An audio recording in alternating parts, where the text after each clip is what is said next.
போற வர எல்லா இடங்கள்லயும் சொல்வேன், அம்மாவுடைய பெருமையை ஆண்டவன் உட்பட எல்லாரும் சொல்லியாச்சு. தாயுடைய பெருமையை சொல்லாம யாரும் போனதில்லை.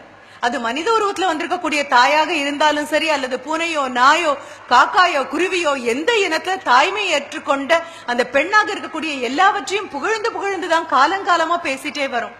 ஆனா தந்தை அப்படின்னு சொல்லக்கூடிய ஒரு நபர் குடும்பத்தினுடைய வேர் மாதிரி இருக்கக்கூடிய நபர். யாரும் இந்த வேற பாராட்டினது கிடையாது. வேர் இருட்டுக்கு மட்டும்தான் சொந்தம், வேர் உழைப்புக்கு சொந்தம். இந்த இருட்டுக்குள்ளேயும் உழைப்புக்குள்ளேயும் இருக்கக்கூடிய தந்தையை பாராட்டுறதுக்கு அப்படின்னு யாரும் வந்தது கூட கிடையாது.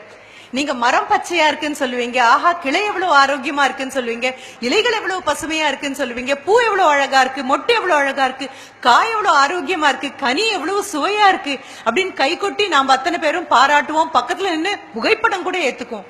ஆனா எதை மறந்து போயிடுவோம் தெரியுமா? அந்த மரத்துல சாஞ்சு அதனுடைய உறுதியை பத்தியும் அதனுடைய அழகை பத்தியும் வனப்பை பத்தியும் அது தரக்கூடிய நிழலை பத்தியும் பேசும் பொழுது வெயில் அதிகமாகத்தான் நிழல் இன்னும் அதிகமாக விழும். வாழ்க்கை இன்னும் கடுமையாகும் போதுதான் இருட்டுக்குள்ளேயும் வெளிச்சம் இல்லாத, கைத்தட்டல் இல்லாத, பாராட்டு இல்லாத பாறாங்கல்லுக்கு இடையில புகுந்து புகுந்து போராடி வேர் ஓடினா மட்டும்தான் அந்த மரம் அப்படி நிக்க முடியும். வேறாக இருக்கக்கூடிய எல்லா தந்தையர்களையும் பாராட்டுற மாதிரி ஐயாவை பாராட்டுற ஒரு நிகழ்ச்சி ஒண்ணு இங்க நடந்தது. உண்மையாகவே அப்பாவோட இன்னைக்கு காலையில சண்டை போட்டுட்டு வந்த குழந்தைங்களாக இருக்கலாம்.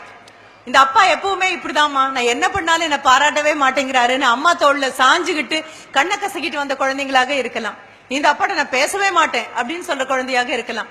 இரவு நேரத்துல காலையில கடிந்து கொண்டு போன அப்பா மாலையில் பொழுது சாஞ்சாச்சு, நாம தூங்கிட்டோம், தூங்காம தூங்குற மாதிரி நடிச்சிட்டு இருக்கும் போது என்ன பண்ணா, சாப்பிட்டானா அப்படின்னு அம்மாட்ட வந்து கேட்கும் போது உங்களை பத்தி ரொம்ப கோபமா திரும்பி படுத்துட்டு இருக்கான். அம்மாவுக்கும் அப்பாவுக்கும் நடக்கக்கூடிய உரையாடல் காதல கேட்டாலும் அப்பா கிட்ட கோபம் இருக்குன்னு திரும்பி படுத்துட்டு தலையணைக்குள்ள முகத்தை புதைச்சுக்கிட்டு வந்து என்ன தொடட்டும், தலையை தடவி கொடுக்கட்டும் அப்படின்னு காத்துட்டு இருக்கக்கூடிய குழந்தைங்க உட்பட அத்தனை பேருக்கும் இங்க மேடையில ஒரு தகப்பனுடைய பெருமையை சொன்ன பொழுது கண்டிப்பாக கண்ணோரத்துல ஈரம் கசிஞ்சிருக்கும்.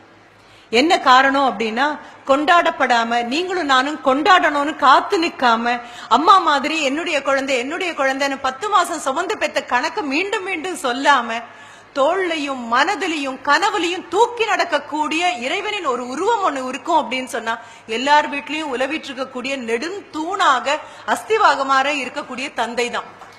அந்த தந்தையோட புகழ சொல்றதுக்காக ஐயாவோட புகழ சொன்ன போது நான் உண்மையா அதுதான் நினைச்சேன். எல்லார் மனதுமே ஒரு ஈரம் கசிஞ்சிருக்கும். அப்பாக்களோட கோவப்படாத நாட்கள் உண்டா, அப்பாவோட சண்டை போடாத நாட்கள் உண்டா? ஆனாலும் அம்மா எத்தனைதான் தோல்ல சாச்சுக்கிட்டாலும், அம்மா எத்தனைதான் இடுப்புற தூக்கி வச்சுக்கிட்டாலும், அம்மா எத்தனைதான் பார்த்து உணவு கொடுத்தாலும் தாண்டி போகும்போது அப்பா செல்லமா ஒரு தோல்ல ஒரு தட்டு தட்டினாரு அப்படின்னா ஒரு மாசத்துக்கு தாங்கும் அந்த அன்பு. ஆஹா எங்க அப்பா என்ன இன்னைக்கு தட்டியாச்சு, அப்பா என்ன தொட்டாச்சு, அப்பா என்ன பார்த்தாச்சு, அப்பா என்ன பேசியாச்சு அப்படின்னு.